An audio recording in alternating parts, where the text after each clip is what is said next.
Hello guys, so ito yung part 2 nung part 1. Part 2 siya nung ating nawala talaga yung bilbil ko nung ako ay yun, meron tayong sibuyas kasi gumawa tayo ng salad. So ano lang natin yung sibuyas, simplihan lang natin ang pinipino. At alam nyo guys, yung sibuyas is maganda yan sa pag meron tayong mga sa tiyan. Nakatikim na kayo ng ginawang juice ng sibuyas. Alam niyo gamot yung sibuyas, lalo na fresh. Yung gamot ang sibuyas guys, kaya kayo huwag nyo masyadong lait-laitin yung mga mahilig magsibuyas at nangangamoy sibuyas, kasi ang sibuyas ay gamot, ang luya ay gamot, ang bawang ay gamot. Tayo guys ay matutong gumamit ng kung ano ang meron sa kusina, ginagamit na gamot sa mga sakit-sakit. Yan. So, meron din tayong kamatis, at hindi natin isasama ang kanyang buto kasi wala lang, hindi naman kasi talaga dapat kasama ang buto pag tayo ay nag-ano ng kamatis, maliban lang kung ikaw ay iaano mo siya, i-blender mo siya,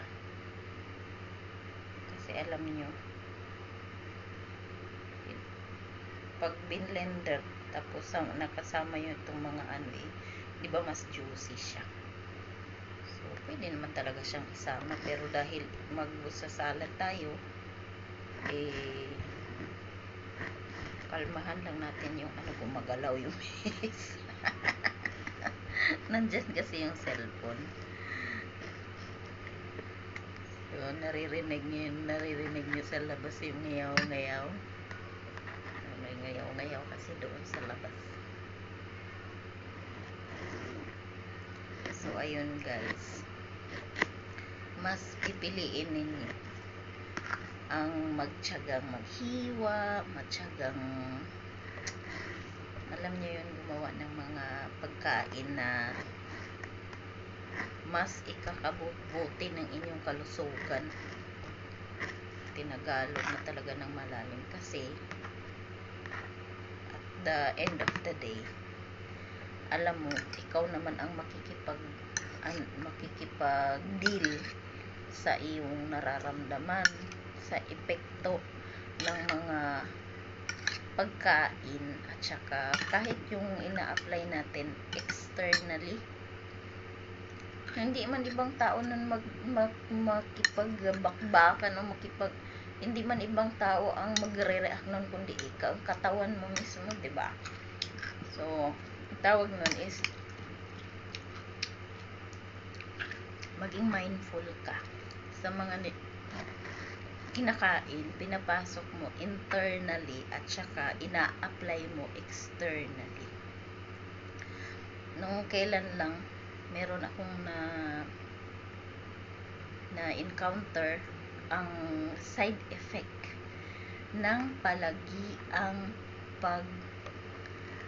paggagamit ng gel sa kuko, kasi after nun, di ba, kinocure doon sa ano ba yun, yung may light, may blue light, yung side effect noon doon sa kuko, di ba, pangpakapit yata yun o kasi never pa ako nagganon. So may side effect pala yun. Ang ano nila is frequently use. So ibig sabihin kung madalas, as in every week nagpapalit ka ng ganon, tapos naka-cure siya ng ganon. So sa pag-aaral nila is nagkukos ng skin cancer. So grabe, diba?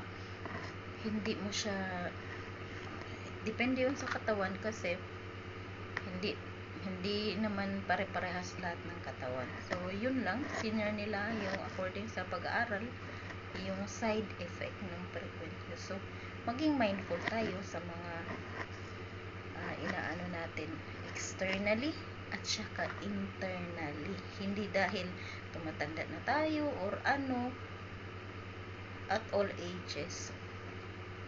At all ages, maging mindful sa mga ina-apply at kinakain. So, ibig sabihin, kung internally aware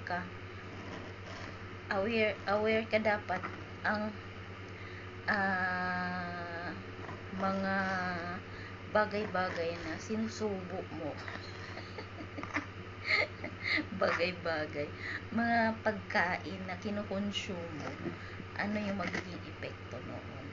Kung sa tingin mo yun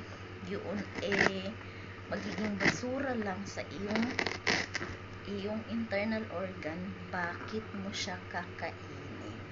'Di ba? At imposible naman magiging consumable yun kung magiging basura lang. Ano yung mga yun?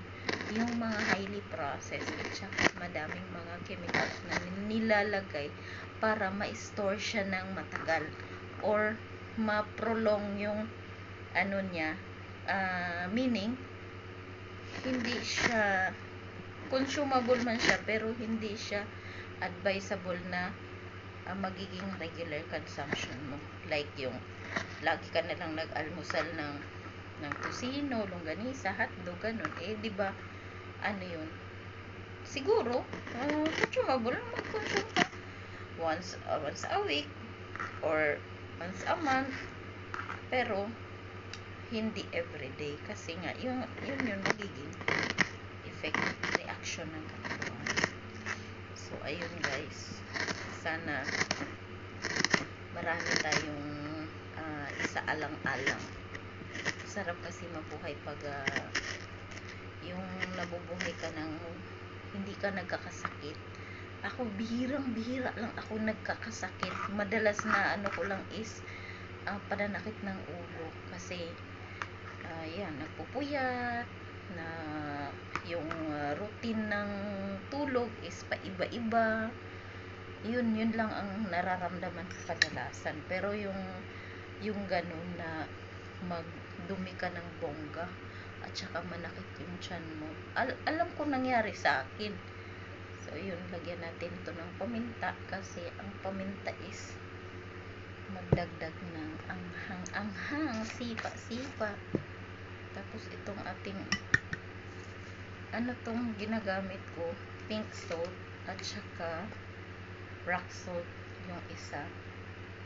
Pink salt kasi less yung ano niyan, sodium.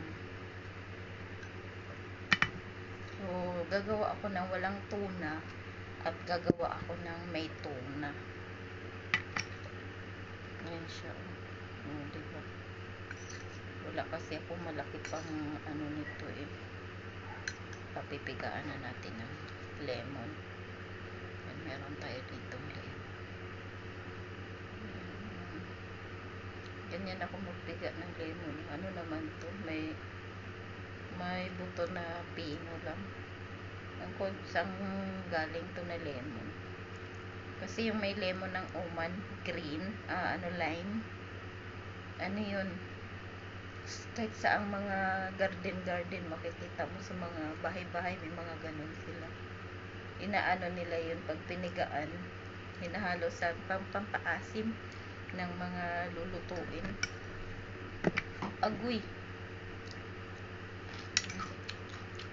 Harap na. Ganun lang kasimple yung ating dinner ko ito ngayon. Kaninang umaga kumain lang ako ng scrambled egg. Hindi ko nga na-vlog yun kaya sabi ko mag-focus ako ng mag-vlog sa hiniwang saging.